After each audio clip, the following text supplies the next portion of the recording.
kung galit sa akin si Congressman Benny Abante dahil sa mga kritisismo ko sa kanya, ay wala rin akong problema doon. Pero definitely, importante, kasi pagdating sa free speech talagang ano ko dyan may pagka-absolutista ko dyan na kailangan talaga irespeto no matter how you do not like what I say. Kailangan mong irespeto yung mga sinasabi ng ibang tao, unless of course, yun nga, hindi na siya part ng protected speech.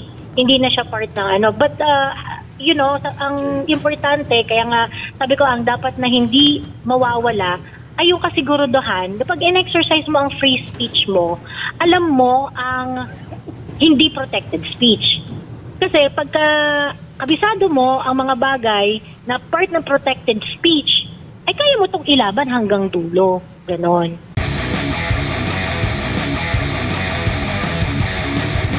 Anong vibes? Yes, kasi parang kanina napapanood ko, medyo, alam mo, yung high blood nating congressman, high blood na naman kanina, nagsisigaw na naman. So anong vibes niya si Paduano? Oo. Expected naman kasi, nakita naman kasi natin kung paano sila mag-handle ng hearing, sa mga maraming hearing na inatenan nila. So, somehow, pinaghandaan din at syempre alam ko under oath ako, kailangan magsabi ng totoo at syempre ang layunin ko rin ay maipaglaban talaga yung aking karapatan bilang isang content creator, bilang isang citizen ng bansa. So may mga bagay kasi na hindi talaga pwedeng i-negotiate tsaka para sa akin yung karapatan nating magsalita, hindi yun pwedeng i-diminish. Miss Joey, siguro sa last kong tanong, kasi marami kami magtatanong, ayokong kainin yung mga oras ng iba, no? Pero ang tanong ko sa iyo, parehas din kay Boss Dada. Ano sa tingin mo ang gustong ma-accomplish nitong TRICOM na ito na parang galit na galit sila sa vloggers, sa fake news vloggers, tapos ang kukuhanan pala nila ng resources nila isa ding vlogger. Di ba? Parang ako na-confuse ako talaga doon. Parang fake news. Tapos ang kukuhanan nyo ng isang patungkol doon sa AI di umano na video na lumabas ay isa ring vlogger. No? So ano sa tingin mo gusto nilang ma-accomplish sa hearing na to? Actually, wala akong sagot dyan, Coach Oli kasi hindi ko rin masyadong maintindihan dahil yung unang-una ko ngang letter sa TRICOM, sinasabi ko na wala naman akong alam dun sa mga sa mga gusto nilang malaman about dun sa mga fake news peddler na bayad daw kuno ng mga drug lords at saka ng mga POG operators. Although hindi na yan nababanggit ngayon sa TRICOM, which actually medyo nagtataka rin ako kasi parang medyo umiiba na rin yung direction ng hearing sa TRICOM. It's a mystery. I also do not know the answer to that. Ang nakikita ko, at ito naman talaga yung pang-apat na hearing na ito, ang nakikita ko is that marami yung presensya ng mga Duterte-aligned vloggers. Kagaya kanina, sa lahat ng mga inimbita nila, yung 11 na inimbitahan na umattend ng previous hearing at saka yung mga sinabpina na 24 at yung ito nga meron pang dumating kinahapunan na parang surprise vlogger nila. Sa lahat-lahat, dalawa lang yung hindi Duterte aligned na vloggers. So obvious na na may killing talaga sa mga Duterte vloggers yung hearing. So hindi ko maintindihan how they are going to translate it into legislation, to be honest. So, iintayin ko na lang siguro yung committee report nila para malaman kung ano ba talaga ang gusto nilang ma-achieve dito. Meron pa bang susunod? Mukhang meron pa kasi may mga hanging questions pa sila na sinabi at hindi naman nila sinara yung hearing. So, sa pagkakaintindi ko, although it is something that I have to verify with my lawyer kung ano yung pagkaka-take note niya doon. Pero parang sa impression ko, parang meron pa yata. Parang sinasabi nila meron, pero meron pa kasi may mga inimbitahan pa. Katulad ni Miss Ana Malindugoy, inimbitahan siya. Pero hindi sinabi kung kailan yung specific na date. Oo. So yun, so mukhang baka siguro after Holy Week na yan kung sakaling magkakaroon man. Pero isa ring challenge dyan ay malapit na rin kasi ang eleksyon.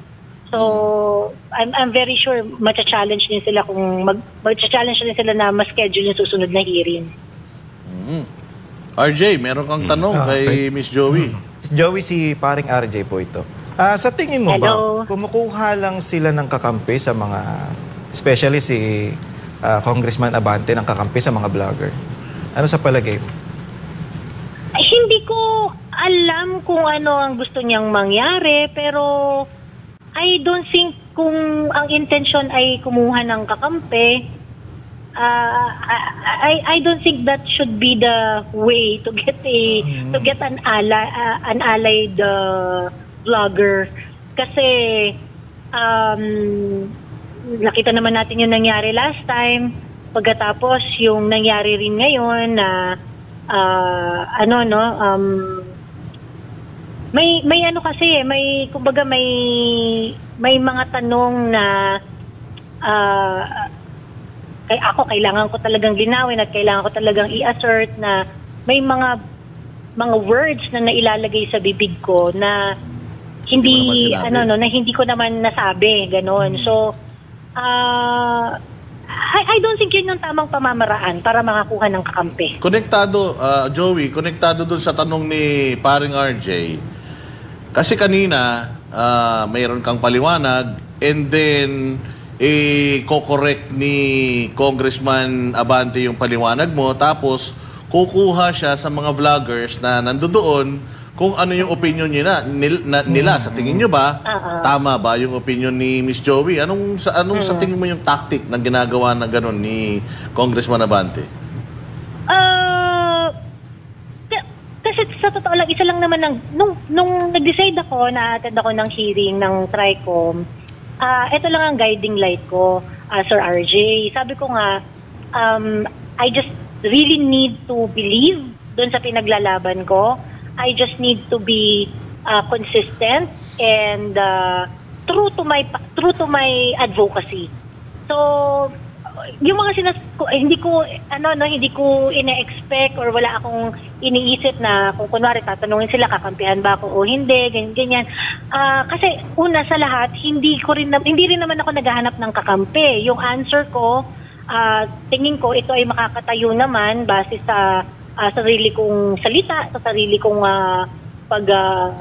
paglabas ng aking kaisipan.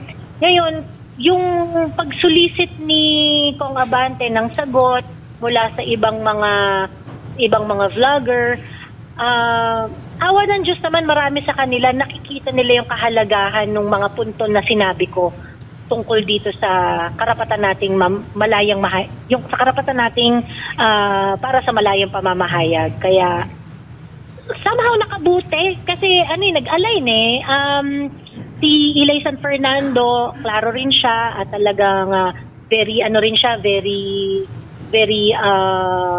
vocal rin siya sa pagrespeto ng karapatang mamahayag. Even if Ilay San Fernando is not really a Duterte vlogger. Yung instance na yon, kahit pa hindi ko alam kung ano intention doon ni Congressman Abante, no? Pero yung pangyayaring yon is actually a good incident kasi makikita talaga na kahit hindi naman natin ka-align sa politics si Ilay San Fernando, pero pagdating sa usapin ng free speech nakikita-kita tayo sa mata.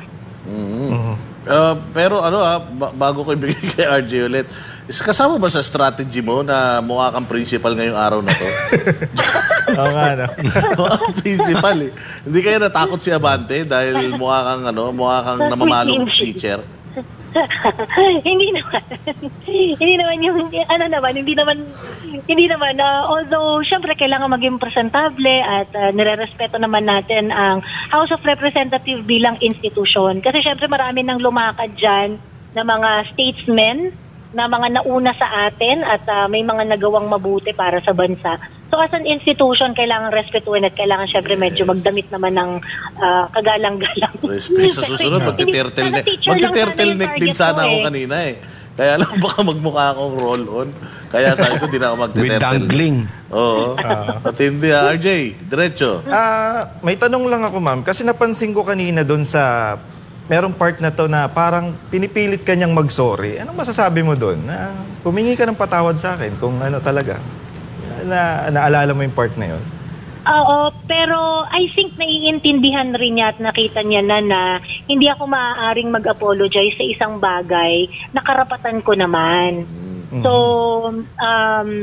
nung siya rin naman si Congressman Benny Abante rin naman ang nagbigay ng space sa akin no, na kung hindi ako mag-apologize, okay lang sa kanya. At sa akin, okay lang rin naman yun. Kung galit sa akin si Congressman Benny Abante dahil sa mga kritisismo ko sa kanya, ay wala rin akong problema doon.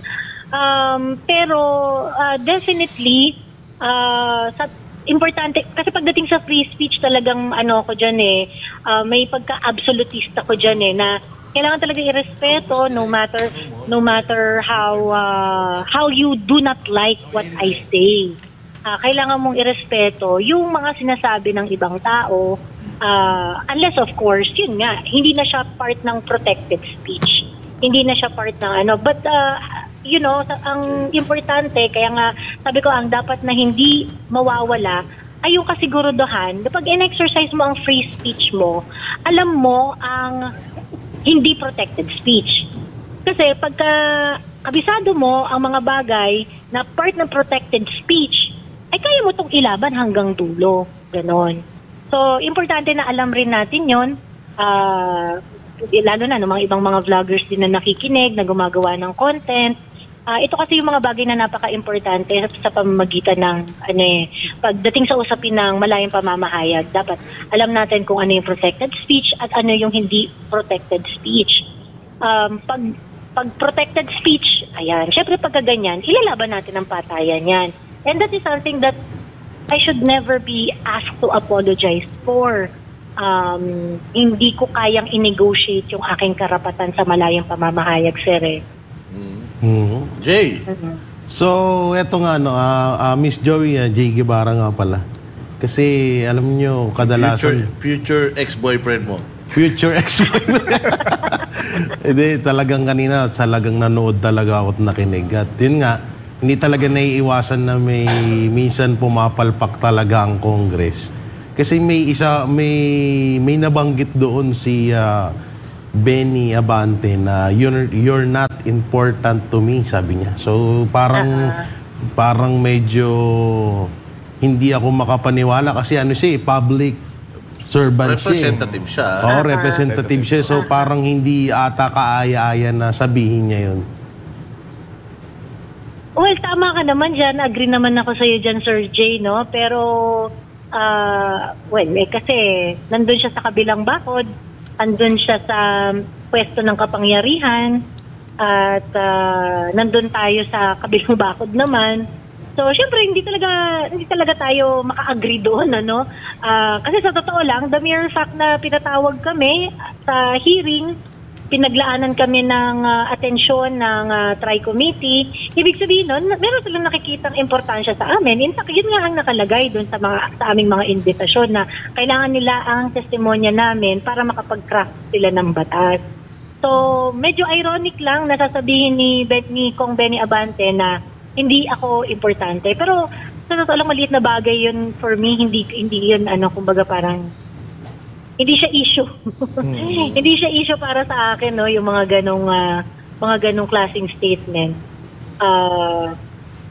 Kasi kinokontradict nun yung fact na ilang beses kaming inimbite. Yung isa kang vlogger, hindi ka ordinaryong Pilipino. Yun, isa pa yun sa talagang sabi ko, ewan ko ba kung matatawa ako kung maiinis. Yun din kasi yung mahirap, no? Kasi I think baka ito rin yung isang bagay na dapat mabigyan pansin ng Tri-Committee yung mga definisyon ng mga pinag-uusapan. Kasi syempre, pag sinabi mo bang vlogger, extraordinaryong tao na ba yan? Kasi ngayon, lalo na sa sa technology ng information, lahat may cellphone, lahat merong may mga gadget na kahit sino pwede nang mag-vlog. Ngayon, pag nag-vlog ka, hindi naman ibig sabihin nun na exceptional ka ng nilalang or yun na, kumbaga hindi ka na ordinaryo. Kasi nga, dahil sa mabilis na access sa teknolohiya, kahit sino pwede nang mag-vlog eh. So parang hindi naman porket vlogger ka ay magiging extraordinary ka. I don't see the sense of entitlement. And ako, I feel the explanation of Eli San Fernando. He is actually very popular in TikTok. 1 million followers in TikTok. But yeah, ordinaryong panggagawa. Hindi naman ibig sabihin na porke malaki ang platform natin, ibig sabihin nun meron na tayong superpower. At ito, last question na rin. Kasi kanina napag-usapan dyan yung about dun sa Russiano na vlogger na nanggulo sa BGC. So parang gusto nilang palabasin kasi na tayong mga Duterte tinatawag na DDS at yung vlogger na yun parang parehas. So anong makukomentuhan nyo doon, Miss Joey? Actually, yung part na yun, hindi ko masyadong naintindihan na, no? Hindi ko talaga rin masyadong na-catch yung part na yun na kung saan pinapakita yung Russian na vlogger. Ito kasi yung problem, hindi porket hindi natin gusto yung naririnig natin or yung nakikita natin, hindi ibig sabihin nun ay tatanggalan na ito ng karapatan. Yung sa Russian vlogger, kung meron siyang nalabag na batas, dapat managot siya. Tama. And it's the same manner kung kunwari DDS-aligned vlogger, Duterte-aligned vlogger ka or administration-aligned vlogger ka, hindi dapat ang magdidikta nun ay kung sino kung ano ang politikang kinabibilangan mo. Kaya nga 'di ba, paulit-ulit nating naririnig na ang society natin ay dapat ay ruled by law at hindi ruled by men. So, agnostic yan dapat sa kahit anong politika ang meron kay. Kung nagkasala, edi managot. Yung Russian vlogger, kung meron siya nalabag na batas, edi managot siya sa batas natin dito sa Pilipinas. In the same manner na yung mga Duterte vloggers or yung mga administration-aligned vloggers, pag may kasalanan managot, sabi ko nga, wala namang pumipigil sa kahit sino. Ang mga Duterte vloggers, hindi naman natin pinipigil na i-exercise ng kahit sino ang karapatan nilang magreklamo sa tamang forum. Kung feeling nila meron na violate na sila na karapatan at gusto nilang mag-stick ng gusto nilang maghanap ng karampatang aksyon doon sa nangyari sa kanila, maaari silang magkaso, maaari silang gumawa ng mga legal na hakbang para ma-satisfy nila kung ano man yung iniisip nila na paglabag na naranasan nila. Yung patungkol dyan sa vlogger, maganda naman yung intention ni Benny Abante. Parang in-emphasize niya yung dami ng subscribers nito sa lahat ng platform, milyon-milyon. Tapos yung ginagawa niyang paglabag sa batas, nakikita na itong milyon-milyon na ito, so nagsiset ng negative or bad impression at example doon sa kanyang mga followers. Kaya nga tinatanong yung NBI kung ano na ang nangyari dito dahil mukhang gusto talaga nilang papanagutin ito. Dahil syempre nga naman, if you are that big, kailangan responsable ka na dun sa mga actions mo. Pero kanina, ang highlight actually noong hearing, yung lumapit sa'yo, si Congressman Benny Abante. Paki-explain mo nga yung nangyari. Ano ba nangyari?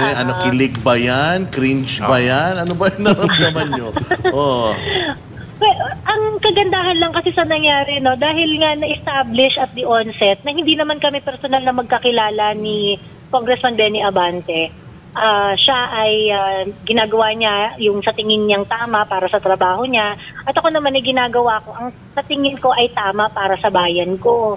So, politika ito, we're just doing our share. So, nung nagpunta siya sa akin, kinamayan niya ako. So, sabi niya, wag mo naman na ako i-bash. Sabi niya sa akin.